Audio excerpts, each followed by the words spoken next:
So, it looks like we're live. I'm your host, Robert Palin, for this live chat. Unfortunately, I am on my own this week. For those who watch the show, who look at the channel and watch the videos, you'll know that I'm usually joined by my host, Sean. But unfortunately, he can't join me today, so I am flying solo. And it is my first time actually doing this on my own. So, I reached out for some questions so I actually had something to talk about, because I didn't want to be sitting here talking to myself like a loner, which I still am, but now I have questions. And this week there was a lot of news about UFC 249. Of course, supposed to be headlined by Khabib Nurmagomedov versus Tony Ferguson, which, when that was announced, we should have known that that wasn't going to happen, because Khabib Nurmagomedov versus Tony Ferguson must be the most cursed fight in UFC history. And I don't believe in curses. I'm not a superstitious guy, but man, that fight is cursed. But now it's headlined by Tony Ferguson versus Justin Gaethje for an interim title. And first thing off the bat, I don't have a problem with the interim title. I know a lot of people do, but I don't, because simple fact is, they needed to give these guys something to fight for, because we can get into the whole, should they be running events during the coronavirus pandemic? And that's a discussion that we can have and that we've had in the past. But at the end of the day, to have these guys go in there and already risking a lot in an MMA fight, they have to give them something else, especially Tony Ferguson, who, he's been waiting for this fight for a long time against Khabib and waiting for a title fight. So I think it's only right. While I get these questions up, because we do actually have a few questions, and hopefully we'll get some more in the live chat, hit the like button on this video and maybe give it a share or something on Twitter. I probably should have done that before this started.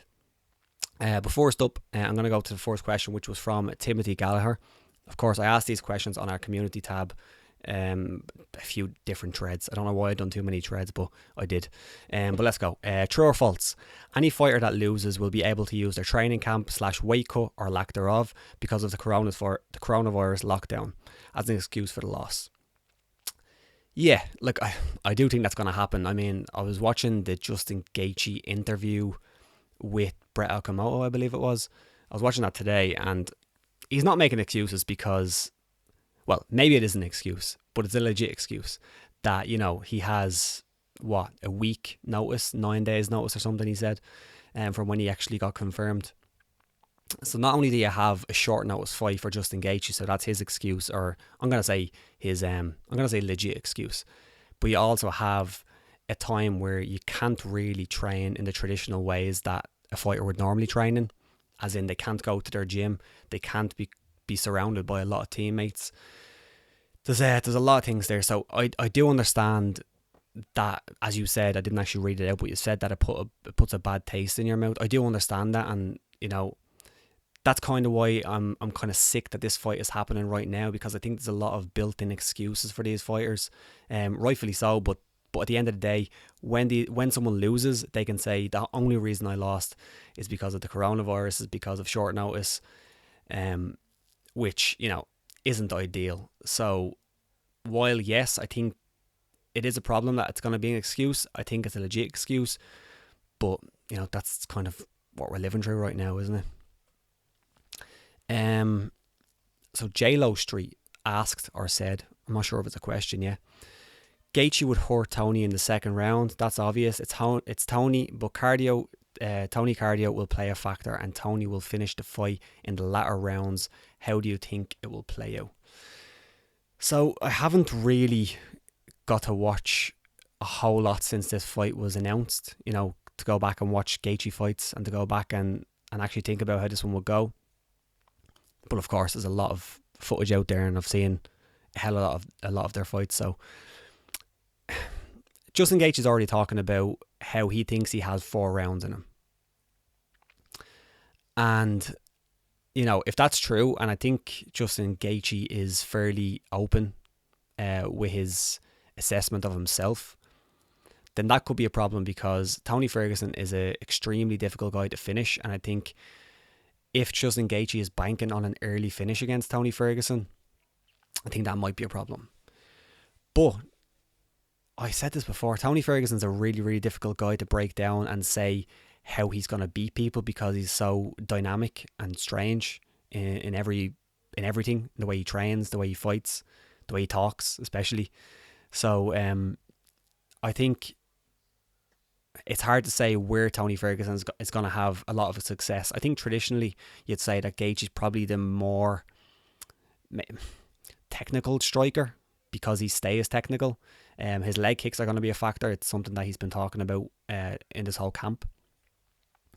I think the cardio could be a problem, and Tony Ferguson has no excuse there. He's been in a full camp for Khabib Nurmagomedov, the toughest fight of his life. So he should be set in terms of cardio. So yeah, I think I'd probably favour Ferguson, but Sean, my co-host, as I said at the start of this, he texted me when this fight was announced and said, I'm picking Gaethje just because it's the perfect thing to happen in this Khabib Ferguson saga, which is so true, because you have to throw a spanner in the works for this fight each time, and this is probably the next spanner in the works. Tony Ferguson loses and we probably don't get this fight going forward. But yeah, I'll talk a bit more about that going into it. Sal Vastola is here for you. It is here for me, sorry. In like Flynn, Aiden Mack. I'll jump into one of the questions in the live chat, and then I'll go back to the questions that were in the community tab. Insider Journal asked, could the UFC skip Khabib and reward McGregor for a title shot against the winner of Ferguson versus Gaethje? Yep, I think they could, and I don't think it's unlikely. Now, I know Dana White came out this week, or maybe it was late last week, and said that he kind of took Khabib's side, or at least had his back a little bit, and I want to talk about that, the whole Khabib ran away. But he had his back. He said that it wasn't his fault that he flew home to Russia, and now that he can't get out of Russia and that the fight was changed. He said it wasn't his fault, even though a lot of fans are still sticking on that. So I think that they do want to make this fight, but I think if Conor McGregor comes back, and if Khabib can't fight for a while due to Ramadan, and if Conor comes in, I don't know, I think they could possibly do it. And I wouldn't be that surprised. I'd still, if I had to put money on it, I'd say they'll make the Khabib Tony fight, or the Khabib Gaethje fight first, if it's available, if Khabib is available. But to be honest, I wouldn't be surprised, which is kind of sad, because if Ferguson does win, this is the fight to make. It just is. But the problem is, it's been the fight to make for the past 2.5-3 years, and they just haven't managed to put it together. And whatever it is, just bad luck. It just hasn't happened. And at the end of the day, if the UFC said, we're not going to try and make this fight again, and we're going to do something else, you can't say they didn't try. So that's all I'll say. Jonesy, question number 1: what happens to Tony if he loses against Gaethje, and where does he go from there? I mean, the Khabib fight just completely falls apart. That doesn't happen. There's still a lot there for Tony. He's been around for a long time. He's on a 12-fight winning streak, I believe, the same as Khabib in the UFC. But Khabib has won 29 fights or whatever it is. I can't remember off the top of my head. So I think there's a lot there for Tony, and I think he can make his way back to a title, or at least a title fight, even though lightweight is, horrendous. It's a absolute shark tank. Like, I wouldn't want, if I was a coach or if I was a fighter, I wouldn't want to be a guy who almost got to that top and then lose, because it potentially could be a long way back, just because there's so many contenders there. It's just, there's too many options. If you look at heavyweight, or you look at even some of the lighter weight classes, you could say flyweight, or even welterweight or middleweight, there's a clear road back because the contender queue isn't that long, whereas lightweight, that contender queue is extremely long and it can change very, very quickly. So I think it could be a bad loss, but I think he has the skills to get back. But do we have to talk about Tony Ferguson's mental status right now? The press conference was bizarre. The reports that came out before this fight was announced were quite bizarre. If you didn't see them, he was clearly having some mental issues. So yeah, I don't know. It's a long way back potentially, but I think he can get back to the title. And you had a second question, and let me find it because I lost my screen. Number 2, with so much controversy surrounding these upcoming UFC events, would there be any notable consequences for the UFC if a fighter on the card contracts coronavirus? Yeah, like I haven't really looked into this, and I know Luke Thomas has been banging the drum on this one, and he actually conceded he's not going to talk about it anymore. I seen his latest video, but he had a ton of questions. If you watch his latest video, at least at the time of this live stream, you'll see that he has a ton of questions regarding the UFC's safety protocols for this event and for the events on Fight Island, the Mortal Kombat Fight Island. And they're all legitimate questions, and I think this is one of them. And I don't really know what the answer is. Like, I don't know how insurance covers it. I don't know if the UFC would cover it. I don't know, can fighters sue for being brought and for the UFC not having the right measures? I don't know. But you'd have to imagine there'd be some kind of consequences. And then even not just for that one fighter or potentially one fighter, like if somebody does have it, because the weird thing about coronavirus, or the unique thing versus a lot of the other viruses that we've had, is that the incubation period can be up to 2 weeks. So the UFC can say they're doing all this testing, and I'm not sure what testing they're doing. And they're saying that they're doing everything in their power to make sure that everybody is healthy. And of course, Dana's like, for the people who are with me, you're going to be more healthy with me at this event than you will be at home, which could be true. I don't know. But they're saying they're going to do everything they can in their power of what's possible to make sure everyone's healthy, which is fine. But do we have the right facilities to actually do we have the right facilities to actually combat this? You can do as much as you can, but are they even enough? Is that sufficient? I don't know. Obviously, I don't know much about virus. I'm not an epidemiologist. But yeah, it could be a weird one. If someone does get it as well, does that spread? Are fighters going to be around each other, in fight week? Because you'd hope that this will be caught before the fights actually happen. And then if that actually does happen, will the card be cancelled, or will the UFC almost do a USADA where they announce the positive test after the fact? I don't know. It's a very strange thing.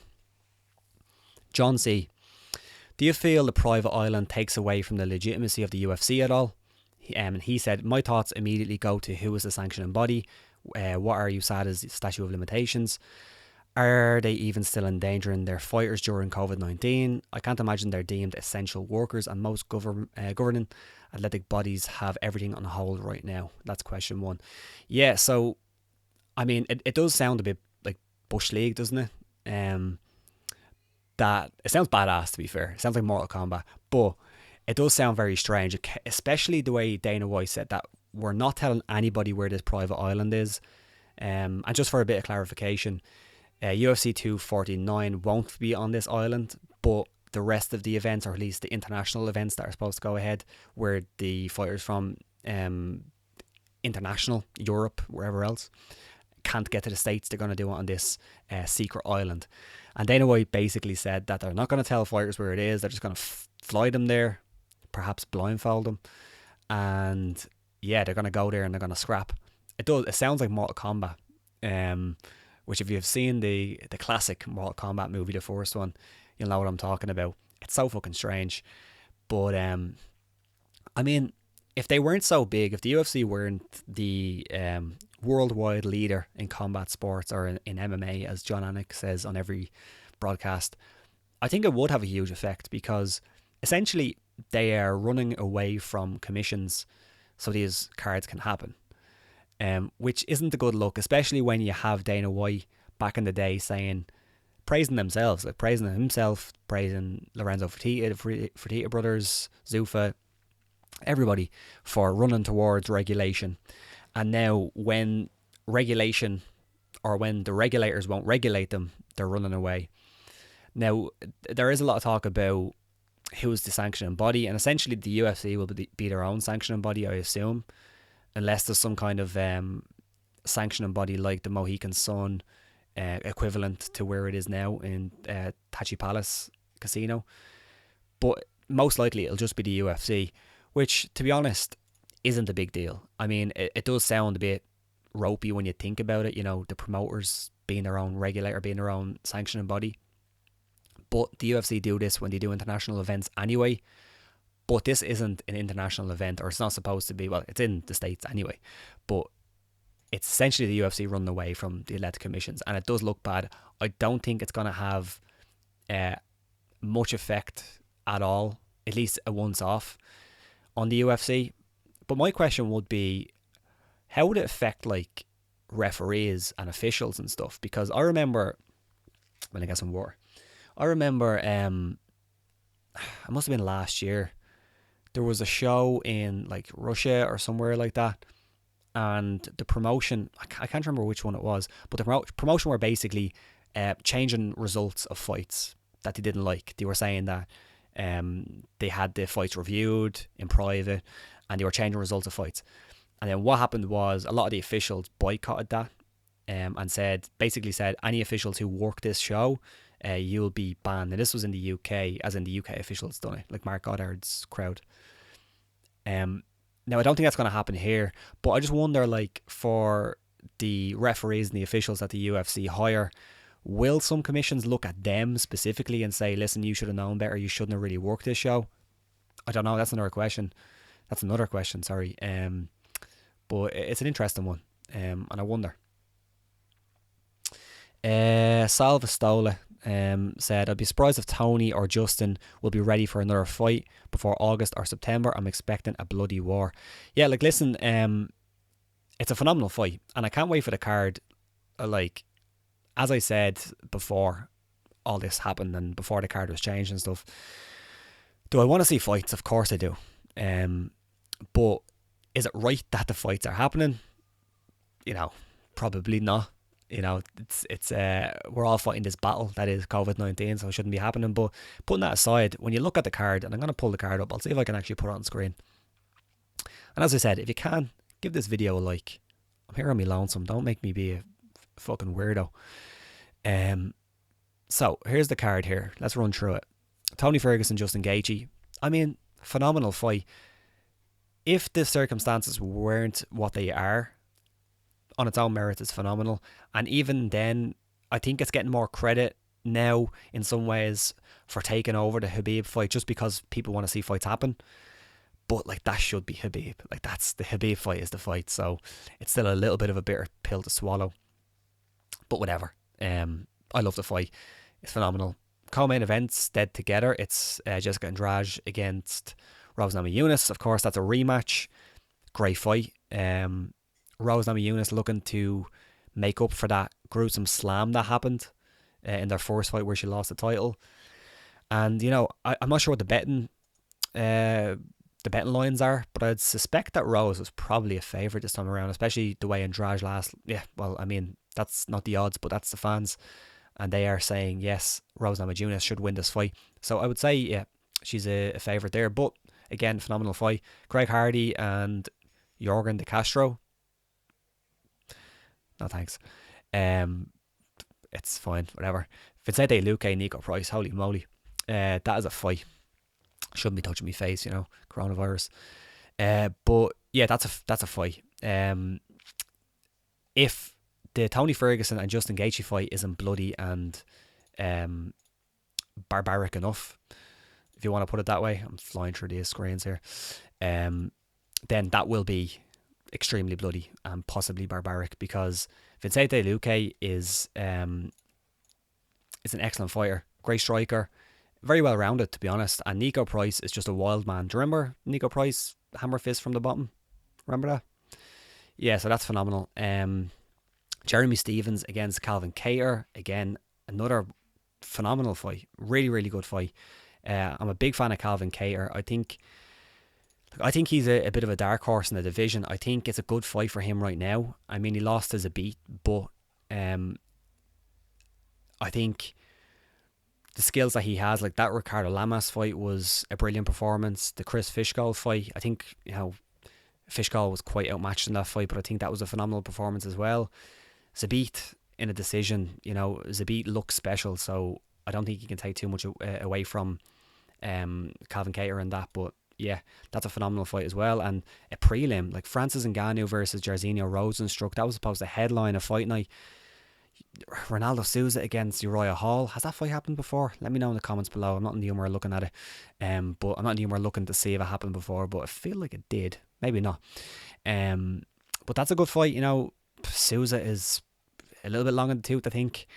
And yeah, I probably fancy Uriah Hall, but Uriah Hall is notoriously he messes up quite a lot. Alexander Hernandez is on the card. Ray Borg is on the card. He's going to find it difficult to make weight in these circumstances. He always finds it difficult.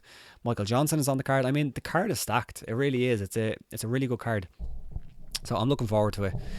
For whatever you want to say about the rest of the things that's happening.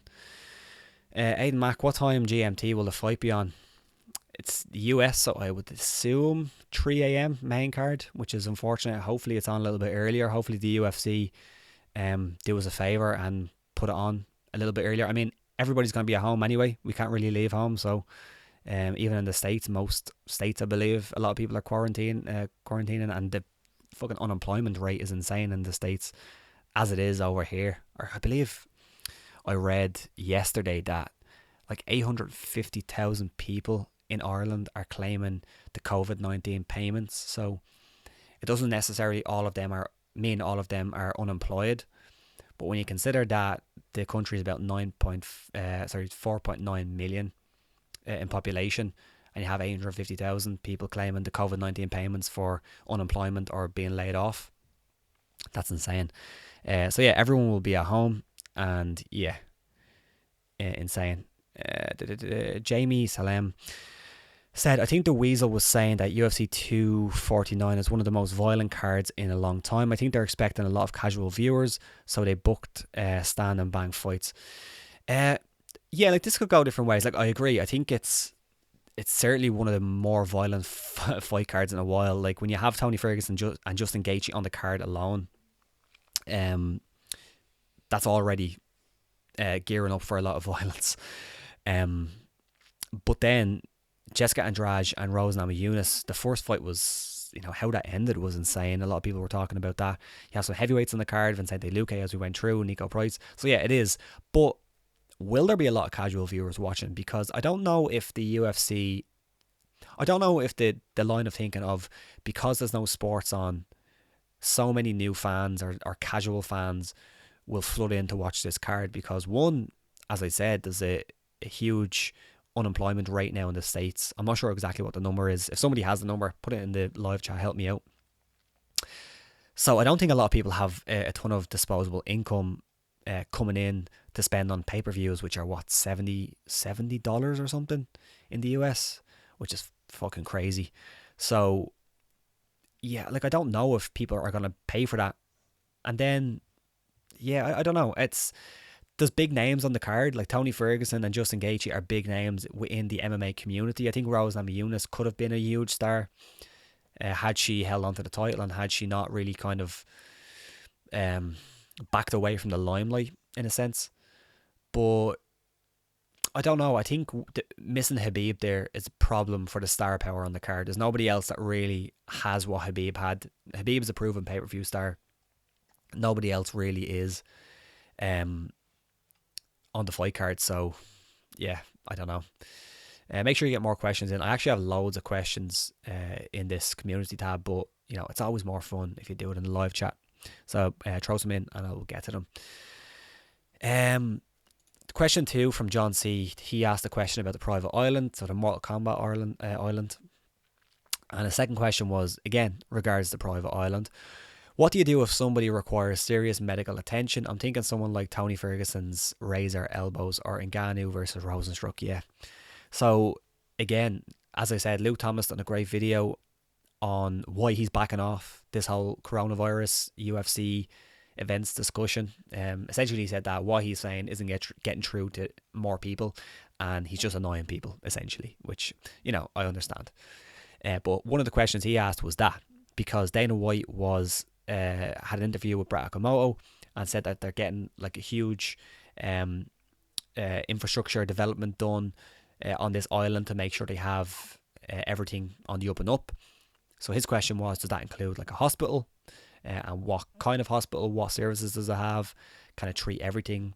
And you have to assume the answer is yes, there'll be some kind of makeshift hospital there. And yes, it can treat everything that will be needed in a fight circumstance. But again, these are questions that haven't really been asked. And I'm not going to say it's because, well, I am going to say it because I'm going to say it right now.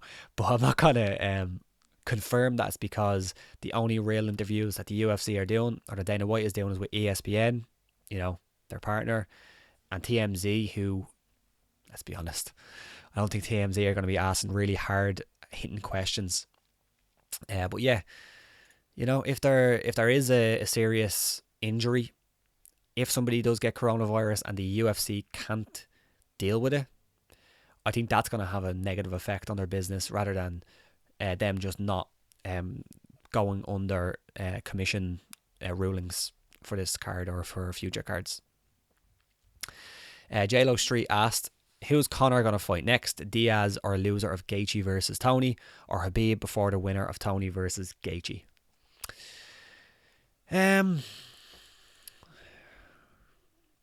Like, I thought the Gaethje fight looked like it might actually happen before all this stuff happened. I think it's impossible to say now at this point who Conor's going to fight, just because we don't know what the landscape of the UFC, let alone the division, is going to look like in the next couple of months.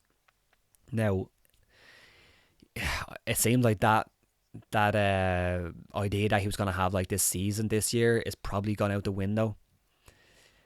And I think he needed that. Like, if you look at Conor, he does seem like the type of person who needs to be training, needs to have fights, or else he's going to go off and smash buses up or something.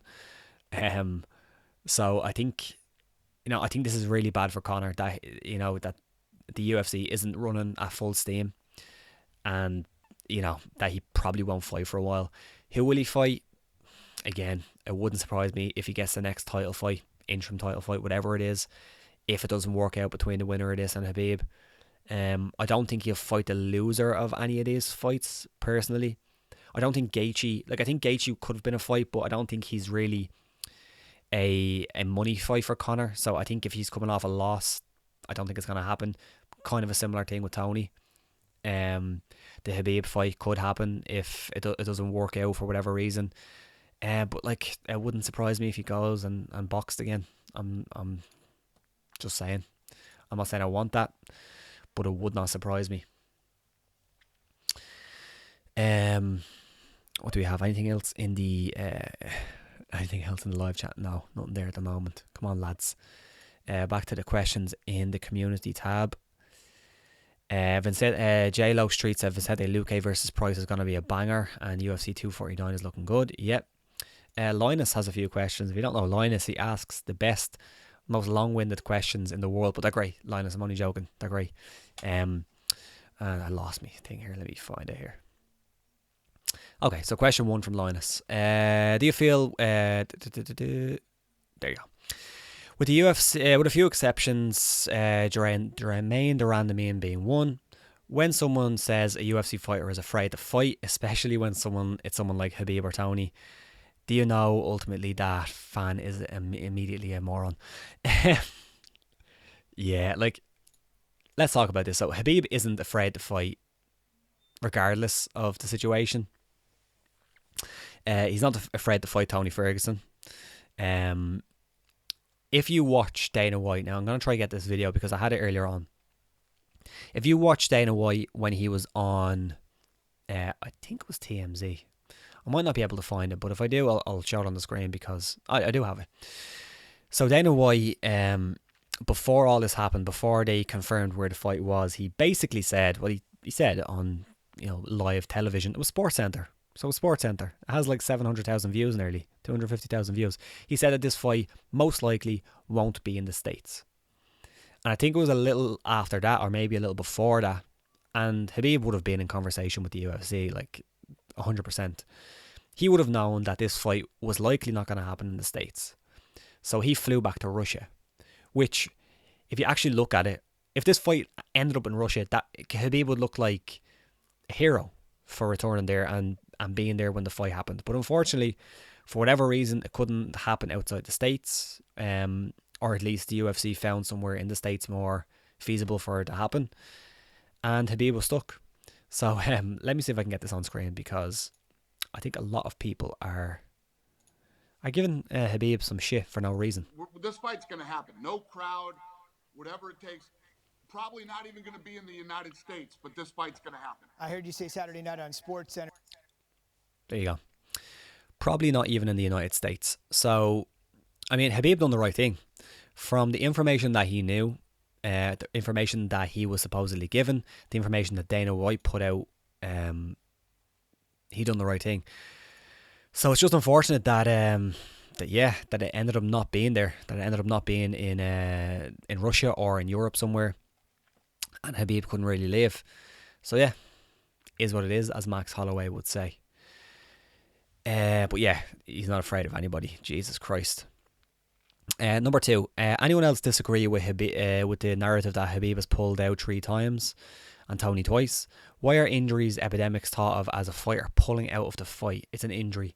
I think the only one you can count is Khabib's weight issue, as that's the only cancellation that was either under the fighter's total control. No more criticising the fighter for being pulled out or for pulling out.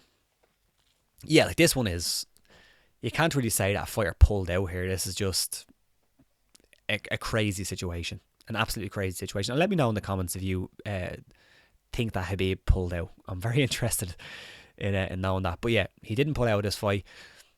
You know, it depends on what way. Like, what do you think pulling out is? Like, I mean, if someone gets injured and they're forced to leave the fight, I'd still count. I'd count that as pulling out, but I wouldn't berate the fighter for it. Like, I wouldn't say it's the fighter's fault. Injuries happen. It's MMA. It's a crazy sport. But this one specifically, and I guess you can even say the Tony Ferguson one where he fell over the cable. Jesus. Accidents happen, man. Accidents happen. My theory on Khabib. Khabib is part of a culture where the elderly are really valued and you live with your parents your whole life. Lives in Dagestan where it does not have the best healthcare. Is a hero in his country, and if he leaves, he may not be able to come back. So, of course, he wants to stay home, etc., etc. That's all a line is spoken. Yeah, I mean, that could be a factor in it. I do think the main factor is that he flew out of the States, assuming that this wasn't going to happen in the States, and it's happening in the States, and he can't get back. And I think it's hilarious. His interview with Brett was hilarious because he was talking about how people were just saying, why don't you just ring Vladimir Putin or just ring Donald Trump and tell them that you want to get into the States and you want to fight? And he was like, yeah, because I can just go and ring Donald Trump and Vladimir Putin just out of the blue, and it's no problem.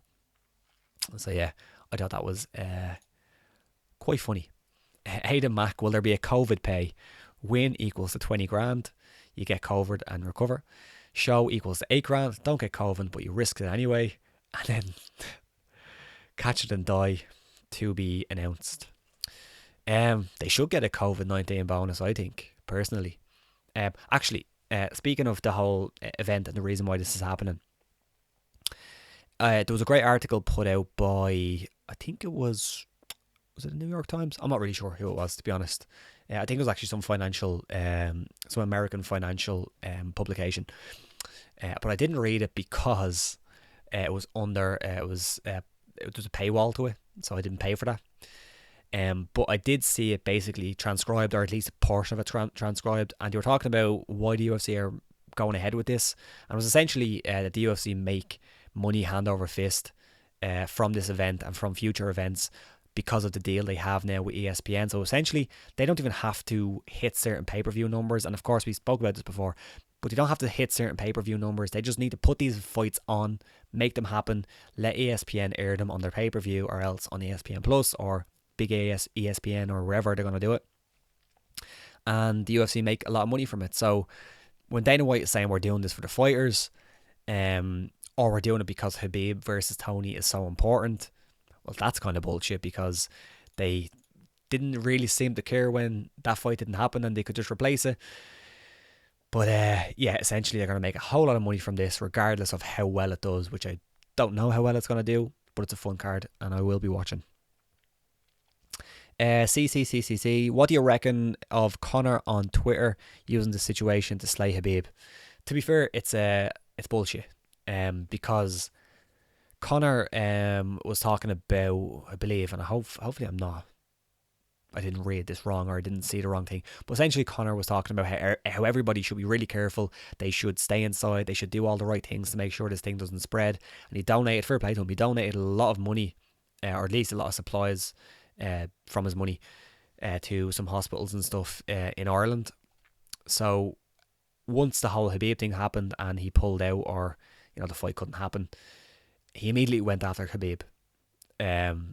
Even though if Khabib said, I'm not going to fight because it's the wrong thing to do, which wasn't even what happened, Conor, in theory, should have been for that. So it's just, it's just a way to extend the feud with Khabib, I think. But yeah, whatever. I don't think they're going to ever see eye to eye. Yeah. Salvastola again asked, how bloody will the octagon be at the end of UFC 249?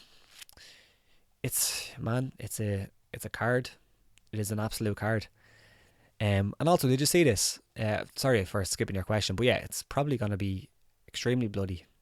Yeah. Linus again, he posted a question about Mike Perry posting a video of him punching a guy in the street, and he allegedly said that Perry allegedly said that your man punched him first. But Linus said reading the comments and made him realise that whenever a UFC guy gets in a street fight, they take so much crap from the fans. The comments often say he sucker punched him, and then essentially more in the street fight. But then he's saying, why have people forgot what a sucker punch is? So if you haven't seen the video, it was essentially it looked like a fight, to be honest, and then Perry just absolutely sparked the guy. Now I'm not sure exactly what happened, and probably shouldn't be doing that, but it didn't really look like a sucker punch. It just looked like the two guys, Perry and the guy, whoever he was fighting. It wasn't really a sucker punch, although, well, as Jorge Masvidal, he seemed to be the king of the sucker punches, as he said in an interview. If you haven't seen that interview, it was ages ago with Ariel Helwani. It was pretty funny. Okay, what have we got here? Danny Nor W said, can we talk about how Khabib ran scared? Rewind, man. He definitely didn't.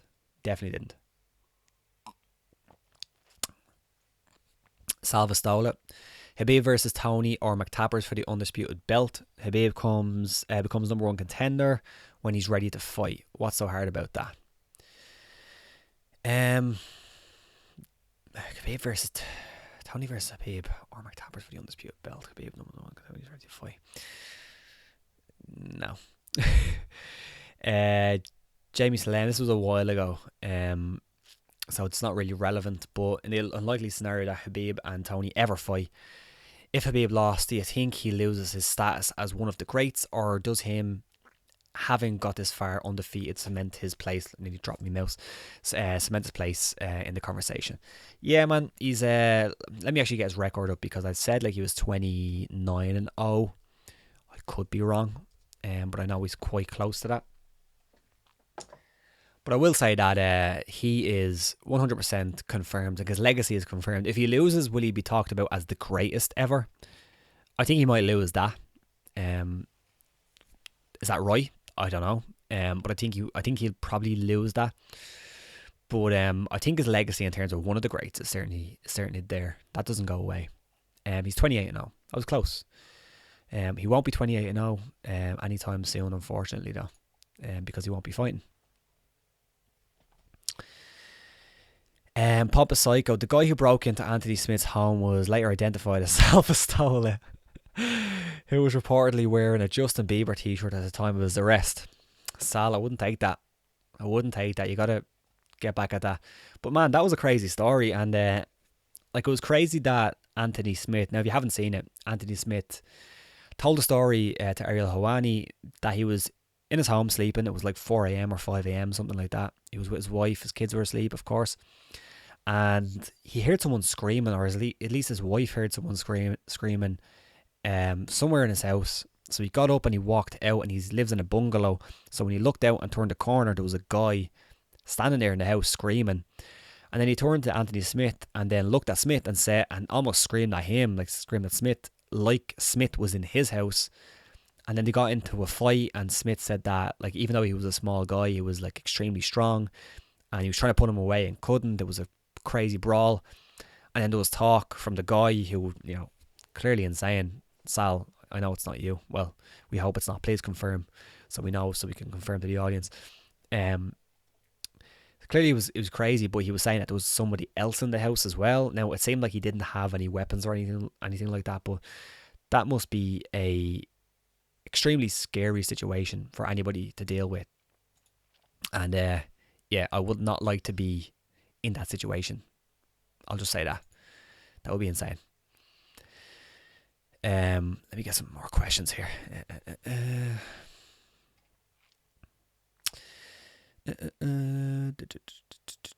Nick0424. He says, ugh, I understand why Tony and Justin made the fight, but seriously, Tony and Khabib was the one. I'm very interested in why Khabib went back to Russia only to get stuck there. Talking about bizarre, I think he said. He spelled bizarre like the market. I don't know what Khabib's situation is, and I don't mean to imply he went without good reason, but it's weird. He knew he had a title fight lined up. Yeah, so if you haven't seen the show up until now, I explained exactly what happened. Khabib he was told by the UFC, as far as we know, and even Dana White said it on SportsCenter, that the fight was most likely not going to happen in the US. I think he confirmed that as well, and a lot of reporters confirmed that most likely it wasn't going to happen in the States, because you saw Las Vegas just weren't handing out licenses. They weren't going to allow shows, and most commissions weren't. So, like, yeah, he thought it wasn't going to be there. Is what it is. On that there, do you watch Modern Combat? Modern Combat's a good show. I recommend it if you don't. It's Luke Thomas and I'm blanking. Brian Campbell. And Brian Campbell made quite a good point, I thought. So when the card was announced, when UFC 229 was announced to actually be going ahead, he said that he wished it just happened in Las Vegas in the UFC's thing, the Apex, because that way they'd have a lot more control over what was going to happen. The medical stuff, flying fighters in, not bringing them to some undisclosed location, and having everything in house. And at least it will be safer than kind of what's happening now. And to be honest, I think that is a good point. I mean, like, if it's going to happen, I think, if the UFC are going to be hard-headed and they're going to make it happen, I think we should be wanting it to happen under the best circumstances possible. And the best circumstances possible right now probably was in the UFC Apex. So I think there's definite merit to that argument. Salvastola, Rob, did you just say no to my question? The Psycho and I are going to be knocking on your door some night very soon. We'll be delivering in a Jorge special and a 3-piece and a chainsaw like in Scarface. Please don't. It was a good question. Just my answer was no. It was a short answer, short and sweet. Short and sweet question, short and sweet answer. Please don't do that. Predictions for each fight on the card. Aaron Rabbit. Okay, let's do it. Let me get this up here. Going out on a limb here. Haven't really thought about this. We're going to go for it. Leave your predictions. When I call out this fight, leave your predictions in the live chat, and we'll see how everybody is going, and we can call out a consensus. So Tony Ferguson versus Justin Gaethje. Man, my pick is probably going to change on this one, but I can't be saying that. I'm going to go with Tony Ferguson, because I like fairy tales, and I think Tony Ferguson's going to win.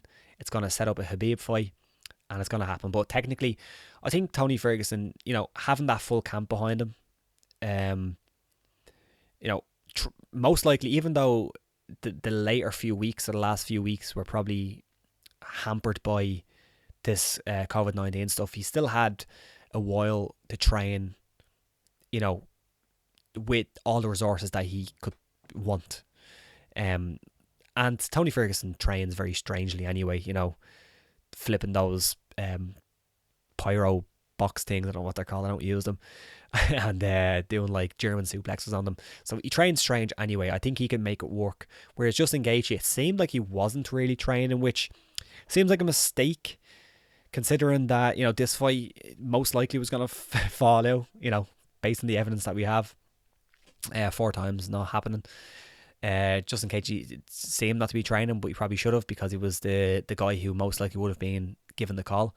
But either way, I think the training camp's going to be beneficial for Tony. I think that plays into the cardio. I think he's going to have the 5 rounds cardio, whereas Gaethje isn't. I think if Gaethje wins, it's going to be a finish. Tony Ferguson is tough to finish. Gaethje has phenomenal wrestling, doesn't use it, as we know. Will he use it? I kind of hope he does. I'd love to see what would happen if he gets on top of Ferguson and Ferguson can use his guard, but we'll see with that one. But even then, Ferguson is phenomenal, and I'm not sure, like, it's weird, like, Gaethje has phenomenal wrestling, but I'm not sure his top game is as dynamic as his striking game, so that's probably partially why he likes to stand on his feet. So yeah, I'm going to go with Tony Ferguson. Jessica Andrade, Rose Namajunas. I'm going to go with Rose Namajunas. I think Jessica Andrade, really strong fighter. She's, I'm not going to say she's easy to game plan, but you kind of know what she's going to do. Rose Namajunas is more dynamic. She can do a lot more things. I think she was doing well in that first fight until the big slam. So I'm going to go with Rose Namajunas to win. Probably not finish. Probably a decision. 3-round decision. 3-round decision. I thought that said 5 rounds. I was like, what the hell? Why is that 5 rounds? Greg Hardy and Jorgen De Castro. I'm not going to lie. Haven't seen much of this guy. Let me see who he's fought. Oh, I seen that fight. Yeah, that was nice. I'm still going to go with Greg Hardy. Fuck it. Greg Hardy. Being athletic is very important at heavyweight. And for, all the issues that Greg Hardy may or may not have, if you don't like him, whatever. I don't really know his story that well. Like, I'm from Ireland, as you can hear, so I don't really know a whole lot about him. I know he's had problems in the past, but he is athletic. I'll give him that. And I think at heavyweight, that is a very important thing, and I think he's going to make it use it. And from what I remember, falling over my words, sorry. Castro wasn't the most athletic guy, but I could be wrong. I think I remember who he was. It was a beautiful knockout. Vicente Luque, Nico Price, man, this is a fun fight. Vicente Luque lost to Stephen Thompson last, right? Stephen Thompson, yeah. Thompson looked good in that fight. And Nico Price is also coming off a loss. Don't be wrong. Come on, Tapology. No, the James Vick fight. Yeah, it was the Jeff Neal fight, I remember. That was beautiful. James Vick has chin might be a little bit compromised, I gotta say. Vicente Luque, I think Luque is easily the better striker in terms of his technique and staying technical. But Nico Price is a madman. Like, stick Nico Price and Tony Ferguson in a room and just watch what happens, because it's going to be crazy. And Tony Ferguson used to fight a welterweight. Let's make that fight sometime down the line. But I'm going to say Vicente Luque wins by staying technical, not getting into too much of a brawl, because he does have a tendency to get into a brawl, but not too much of a brawl, and win it on maybe a finish, maybe like a 3rd round TKO. Very bloody, very violent. It could be crazy. Jeremy Stevens, Calvin Kattar. I'm going to go Calvin Kattar. Kind of similar to not really, but kind of similar to the Vicente Luque fight. I think he's going to stay technical. I think Jeremy Stevens is going to be punching air for a lot of this fight. So I'm going to go with that one. Calvin Kattar. I'm going to take Francis Ngannou over Rosenstruck. But Rosenstruck has this strange power, almost similar to Ngannou. It doesn't look as impressive, his power. Like, he hits guys and they just go down, whereas Francis Ngannou hits guys and they go up and then go down, if that makes sense. Like, he almost takes their head off. But Rosenstruck just seems to be able to put guys away and hit them in the right spot. So it wouldn't surprise me if he got a win here, and that would be a huge win. Like, that's title fight next, most likely. But I'm going to go with Ngannou. Probably a finish because they're heavyweights. Whew. Souza and Uriah Hall. Can I take Jacare Souza anymore? Can I take Jacare Souza anymore? I don't know if I can. Like, the losses aren't too bad, but from what I remember, Hermanson grappled with him a little bit. A lot, actually, from what I remember. And he couldn't win that fight. So, yeah. But Uriah Hall is just, again, he's a guy who I've probably bet on once or twice, and I said I'm never doing that again. 2-fight win streak. He's got this. He can defend takedowns. I'm gonna go with Uriah Hall. I think Jacare Souza is on his way out. Alexander Hernandez against Omar Morales. Morales. Let me see. Morales. Who's he fought? Just not gonna lie, don't remember those fights very much. But Hernandez came in as a pretty good looking prospect. He got that crazy knockout against Beneil Dariush. Beneil Dariush, his last knockout was beautiful as well. But yeah, I don't know too much about Morales. I'm not gonna lie. I'll take Hernandez just because I know more about him, and I do think he's quite a good fighter. Ray Borg against Marlon Vera. I'm gonna take Marlon Vera. I like Marlon Vera in this one. I'll be interested to see how Ray Borg makes weight, although he's fighting now at 135, so that's good. Hopefully he makes weight at 135, because that'll be a problem. But I do like Marlon Vera. I'm going to take him, although I like watching Ray Borg fight because his scrambles are phenomenal. But yeah, I'll take Marlon Vera in that one. Karma Wardy against Michael Johnson. I think Michael Johnson's the better fighter. Karma Wardy looks impressive. Who did he beat last? Because he was a bit of an underdog in that fight, I remember. Yeah, Devontae Smith, wasn't it? Yeah. He was a bit of an underdog in that fight, and he came out on top. He looked good. But again, similar to Uriah Hall, Michael Johnson can look like a world beater at times, and then at other times look terrible. Like, if you look at some of them wins that he has, like Dustin Poirier is like, that is a win. I know it was Dustin Poirier's, I think, return back up in weight, I believe. An Edson Barbosa win. Yeah, like Artem Lobov win. You know, beating the GOAT is impressive. So yeah, nose is itchy. Sorry about this. But yeah, I'm gonna go with Michael Johnson. I am not very confident in that pick though. Sijara Eubanks against Sarah Moraes.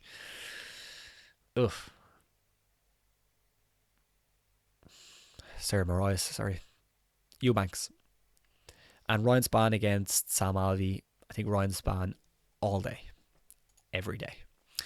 Yeah, I'll take Ryan Spann in that fight. Let me see if I have any more questions here on the live chat.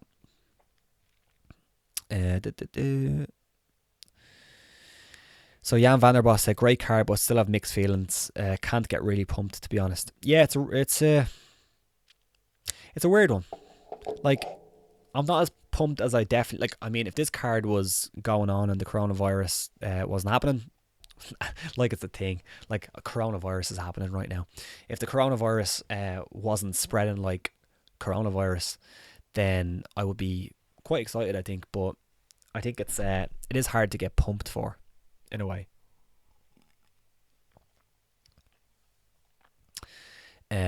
More questions here. Have a few more. JLo Street.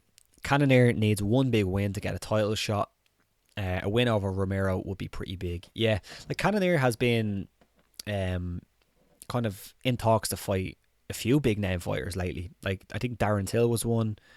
Romero was one. I think even, wasn't it Whitaker was one?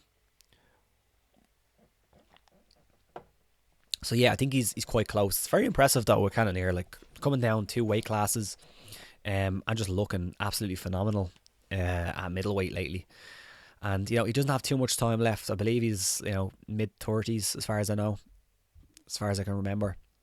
But yeah, he doesn't have too much time left. But I think if he gets one big win, I'd really like to see him get a title fight. He's a good fighter. He's a very good fighter. Lunchbox, how do you feel about Khabib fighting once a year? Is it okay to jam the division because a fighter is too big to make weight more than once a year? How do you feel about mandatory 2 fights a year for champions? Khabib, lightweight, is not alone here. Welterweight, heavyweight, featherweight, and bantamweight are all on a max 1 fight per year. Is that okay? /fair. I think there's a few more factors on why Khabib doesn't fight so much. I think Ramadan is obviously one. He doesn't fight within Ramadan, and then of course a couple of months after, so he can make sure he can make weight and be prepared. So I don't think it's just because he can't make weight. I do think 2 fights a year. I don't know about mandatory. It's kind of a weird one to put like a mandatory 2 fights a year clause in a contract, because I have fucking coronavirus here. Because things do happen. So I think if you're gonna do that, you gotta have some kind of I don't know, like options. Like if a fighter gets injured, and but even then, I don't think so. 1 fight a year, yes. I think if you don't fight once a year, then Jesus, you gotta do something. There was talk about Ferguson versus JG, Justin Gaethje, or someone else. In my opinion, Ferguson's next fight is for a belt only. Do you agree? So this was 4 days ago when he asked this question. So obviously it's happened since. My nose is very itchy. All that cocaine, what? Joking. Yeah, so it's happened, obviously, and it's for an interim title. That's what I said at the top of this. I don't mind that it's for an interim title, because I think Ferguson's got to fight for a title next. I mean, he's waited so long for the undisputed shot. So if it was anything but an undisputed title or an interim title this time around, if I was a coach, I'd be saying, don't take it. Because Justin Gaethje, in his interview with Brett Okamoto, if you didn't see it, he made a good point. He did mention it was an interim title, and he was pressing that. He was saying, this is for an interim title. He wasn't under any illusion that it was for the undisputed title. But what he did say was the reason why it's such a big opportunity for him is because once you have a title, interim or otherwise, you get pay-per-view points. I'm not sure how many pay-per-views this is going to sell, but he'll still get paid more, hopefully, for this one than he would on his regular contract. So that's why title fights and titles in general are quite important for fighters. Jess White, should Khabib be stripped of the belt? No, I think it'd be insane to strip him of the belt. It'd be absolutely insane. It wasn't his fault that he couldn't make it back. It wasn't his fault that he went there because, well, you can say it was his fault, but even Dana White said that he was flown there because it looked like the fight was going to happen in either Russia or somewhere in Europe. So if the UFC strip him, I think that's low. I really do. I think that would be low. Sam Oakley, who fights Conor next? My money was on questions Gaethje, but no longer. Yeah, it's impossible to say, and I don't want that to be a cop out, but I think the way everything's moving, I would not be surprised if he gets a title fight in his return. Does that mean he's going to get the shot over whoever wins this interim shot? Maybe not. Maybe he'll wait it out and he'll fight the winner of whoever, like them fighting Khabib.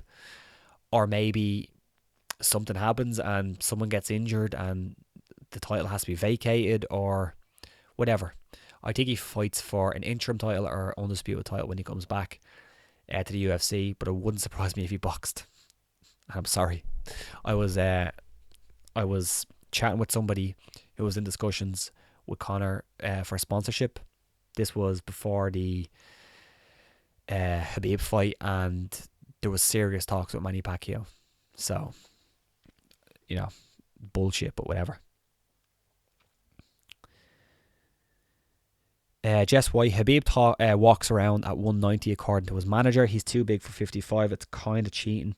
There's a lot of fighters who, you can have that argument, and I think that's a discussion that you can have if it's cheating to do that. It's within the rules, so it's technically not cheating.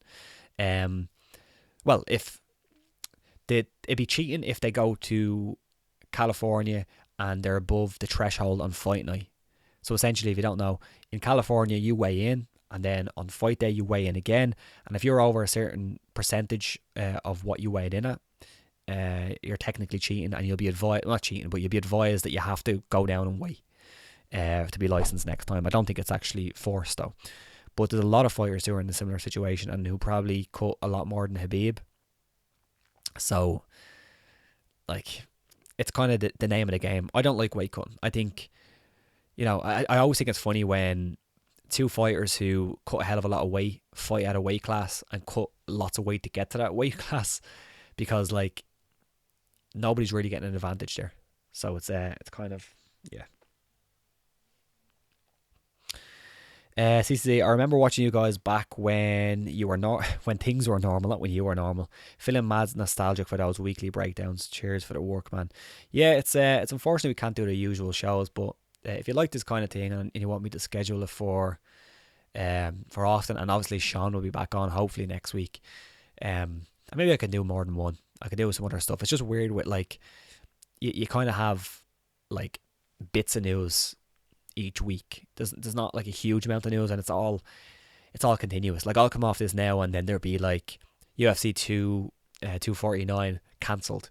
It's the way of the world now. So it's kind of, yeah, it's a nightmare. Dave, a little. How do you feel a very serious accident or death inside the octagon will have seen in other promotions would do for the UFC's mainstream following and sponsorships, etc.? If this were to happen on pay-per-view, surely the likes of Fox or ESPN would reconsider broadcasting in the future. I don't know, because I mean, you can say that there's been, like, I think the UFC or MMA specifically isn't in as of healthy, like not in a healthy position when you're comparing it to, say, the NFL. Like if in the NFL there was a death, which there has been, I don't think the UFC are in a position to be able to deal with it as well as them, because they're so influential. But I still think they're at a position where they can ride that out, and I think they have, at least for the most part, I think they have taken the right steps for fighter safety. For the most part, I think if it's like weight cutting related, I think that could make a huge difference. Like if somebody dies and they figure out that it was due to dehydration, they dehydrated too much and they got hit in the head and their brain couldn't handle it. I don't know, something like that. I think the UFC could be attacked from mainstream media for not dealing with the weight cutting issue earlier. I think that will force them to do that. I think it's partially the reason why the UFC went with USADA. I think if something seriously bad happened and the guy was found to be on some kind of performance enhancer, I think the UFC could be liable there, or liable in the sense that they would have been attacked in the media and it would have been a terrible PR nightmare. Now they've kind of put in, they've made all the right moves, in terms of that PR, that they've put in this best world class testing that they can try avoid fighters going in there enhanced with some kind of illegal substance. So I do think weight cutting thing could be a problem. Breakdown Conor versus Nate. Conor versus Nate 3. I think it'll look very similar to the second fight. I probably fancy Conor again, but I think it'd look quite similar. I don't think there's going to be a finish. I think it would, like, that was a bit of a war, but I think it was kind of technical. They were measured in their approach. Like, it wasn't wild, but it was still like they were still aggressive. I think it'd be similar to that. I think Conor would win in a very similar way in terms of just being able to do enough each round to scrape out rounds. If you think that Nate won that fight, then I think it could go similar ways. If you think maybe the judges would give it a different way. Yeah, Lunchbox, you were 2 hours earlier first. Yeah, I talked about stripping Khabib. I don't think they should. I think Khabib was very unlucky with what happened. JLo Street said that Tony shouldn't fight at UFC 249. Should wait for the global pandemic to fight and to end and fight Khabib.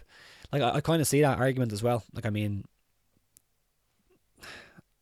like I'm sure after being out for a while, he wants to get paid. He wants to get in there. And it's a huge risk for Tony. It's a really, really big risk. Like I mean, I'd be devastated if Justin Gaethje goes in there and finishes Tony, and we never see Khabib versus Ferguson. It'd be fairly devastating. Not gonna lie. I'm just gonna do one more on this, and then if you have any more in the live chat, throw them in, and then I'm gonna get out of here. But we have one more question on the community tab. It was about Till versus Whitaker. What's the prediction on that one? And then just a fantasy question, fantasy fight. So I'll answer that one. But any more questions, throw them into the live chat real quick, and I'll get to them. So Till versus Whitaker prediction from Max B. Oof. I think Whitaker is good. I think sometimes Till...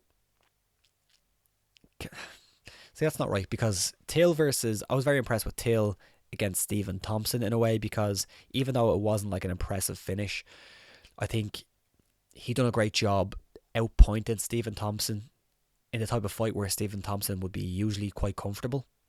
And I think Robert Whitaker sometimes has a similar approach. Not that he outpoints people, he looks for the finish, but he can win rounds with being active and landing shots and not getting hit too much. But I thought Till done a great job against Stephen Thompson and against Kelvin Gastelum to negate that kind of style. Whereas I didn't think he actually had that in him. I thought, you know, if he wasn't going to beat those guys early on, it could have looked bad for him. So even though I was going to say that I think Whitaker could do that, I'm actually not so sure now. So I'm going to go Till. I'm not really confident in it, but I'll go Till. Yeah. If you could have Khabib versus Tony, or Prime Anderson versus Prime GSP, what fight would you watch? Oh my lord.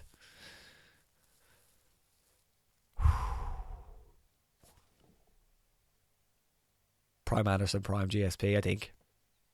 I really wanted that fight back in the day. I really did. I can't believe I said that though. I'm not sure. No, I can't say I'm not sure. I'll take Prime Anderson, Prime GSP. It's got to be Prime though. Got to be Prime. So, you know. Yeah. Can you do a recap of Tiger King? What a show. What a show. It was all Carl Baskin's fault though, wasn't it? No, if you haven't seen Tiger King, I won't give spoilers, but like, one thing I will say is that director, like, he hit a jackpot. There's a character, well, you know, they're real people, but there's a guy in the show, I can't remember his name, but he was basically filming a TV show, Tiger King TV show, for one of the main guys in it, Joe Exotic. And he was licking his lips. He was like, oh my god, this is unbelievable material for the reality show. But then like pull it back a little bit and say, holy moly, the guy that recorded the documentary, which I think he was just going in just to like look at these crazy people with like big cats and like look at how they live their lives, and then shit went down, like some shit went down, and he just like hit a gold mine for a documentary. He really did. Really did. Unbelievable. Any more questions here? Zebram, Carl Baskin versus the lady who got her arm bit off by a tiger. Carl Baskins looks like she got a bit of fighter now, doesn't she? She looks a bit aggressive. Like, I mean, like, I wouldn't want to like get on the bad side of her, because she's one of them people who, and again, I think she was portrayed a little bit, I won't say unfairly, but like, they basically said, I shouldn't say this, it's spoilers, I won't say it. They basically, you know, threw her under the bus a little bit. I do think she's not perfect, and the fact that she was like, I hate the way these, you know, people treat their tigers, and it seems like she's not really, like, she's like, I hate the way like they like have these zoos and don't give tigers like all this free room to roam, but yeah, she kind of does a similar thing. Now I need to look into it a bit more, but that's how it was portrayed anyway. But she does seem like the person who, you know, will talk to you and smile and be like, you know, oh, everything's great, but like she has like a knife behind her back and then she's gonna stab you when you turn around a little bit. Hopefully that's not defamation, but it is what it is. You sound sick. I'm actually not sick, thank Jesus. Well, I hope I'm not sick, but it's a bit stuffy in this room, and I have a light over there to keep me going, and I need some water, and I haven't eaten in like 6 hours. But yeah, go back to the start of the pod. It wasn't too bad. Lunchbox with a super chat. That's our first super chat. So Lunchbox, you have made the MMA movement history. First super chat ever. Unbelievable stuff. It's never you throw her under the bus just a little bit. Or they throw her under the bus just a little bit. I did as well, but they did just a little bit as well. Crazy show. Here's the thing though, right? Pompous Psycho, big clap thanks to Rob for doing the live chats today. Palin came through and clutch when we needed. Thanks. Hopefully we can get some more viewers next time. That'd be nice. Remember when I used to do these back in the day, I used to have a few hundred, which was always fun. But we kind of pulled back on them, and you know, YouTube doesn't want to recommend our videos anymore. I'm not sure why. But yeah. If you just like the video, subscribe, do all that shit, maybe we will. But one more thing, I'm not sure if anyone watched the live chat last week, but if you did, you would have noticed at the end of the thing we stopped talking MMA and we're talking about Disney Plus, and it came up that Sean has never seen any of the Marvel movies, the Marvel Cinematic Universe movies, but I have it on good authority, and that authority is that Sean told me that he has started them. So he was sent a list of where to go. So, you know, if you have watched the Marvel movies, they're not necessarily in order, like they haven't been released in order. So like if you want to start them at a certain spot, you want to start at Captain America, then go to Captain Marvel, if you want to do them actually in order, in sequence. So he's going to do it that way. As far as I know, he's watched Captain America 1 and Captain Marvel so far. This is at least from what I've chat with him since yesterday. And that's probably why he's not actually doing this show today. He's probably watching some Marvel movies. So I hope to get him back on next week and maybe get some reviews of some Marvel Cinematic Universe movies if anyone is interested. But as I said, thanks for watching. Thanks for all the questions. Leave in the comments below when this goes up live what day you'd like this. If you'd like it once a week, twice a week. Yeah. And but yeah, as I said, thanks for watching. Always fun. And don't trust Carol Baskins.